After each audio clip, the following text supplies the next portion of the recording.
Okay guys, so I want you to stop whatever you're doing right now and pay very close attention to what I'm about to tell you, because what I'm going to walk you through today is not a hypothesis.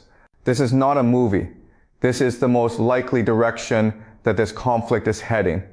And depending on which scenario plays out, your life, your economy, your energy bills, your food prices will never be the same again.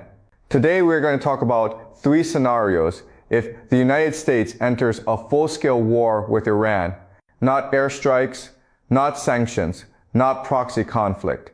I mean full war, boots on the ground, total commitment, okay? And we're going to use game theory to understand this, which means we're going to look at the incentives, the geography, the resources, and the weaknesses of every player involved. And by the end of this video, you will understand this conflict better than 99% of people on the planet. Alright, let's go. First, before we get to the 3 scenarios, I need you to understand one fundamental thing. Okay, this is really important. The United States and Iran are not equal opponents. And I don't mean that in the way that you think. Yes, America has the most powerful military on paper, the biggest navy, the most advanced aircraft, nuclear weapons. Okay, we know all of this. But here's what most people miss. America's military was designed for a completely different kind of war. It was built during the Cold War to flex on the Soviet Union, to look powerful, to scare people. It was never truly built to fight a guerrilla war, a drone war, a mountain war against a nation of 90 million people who have been preparing for this exact conflict for 45 years. Okay? Iran. On the other hand, this is a nation under sanctions since 1979. They have been cut off from the global economy their entire modern existence. And what did that do? It forced them to become self-sufficient, creative, and asymmetric in how they fight. Okay, asymmetric just means you fight a completely different kind of war than your enemy expects. So when I say full war, I mean America has committed, no going back. And the moment that happens, one of 3 scenarios unfolds. Let me walk you through each one. Okay, scenario number 1. This is what the Americans and Israelis are hoping for.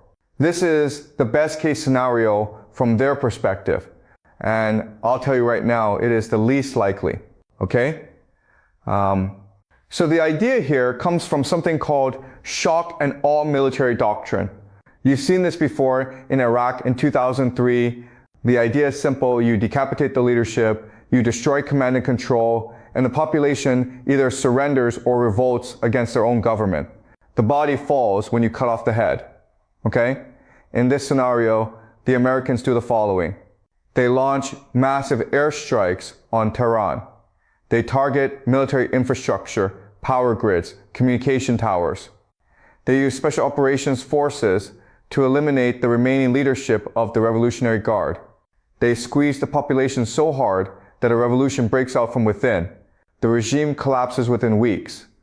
A pro-Western government is installed, and the Americans declare victory. Now, why does this not work against Iran? Okay, and this is where the geography becomes really critical. Pull up a map of Iran, guys. What do you see? Mountains. Okay, the entire western and northern border of Iran is mountain ranges. The Zagros Mountains, the Alborz Mountains, these are not small hills. These are fortress walls. You cannot bomb what you cannot find. And Iran has spent decades hiding its military assets deep inside these mountains.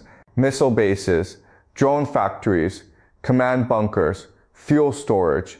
They're all underground, inside mountains, completely protected from airstrikes. So, shock and awe worked in Iraq because Iraq is flat desert. There is nowhere to hide in a flat desert.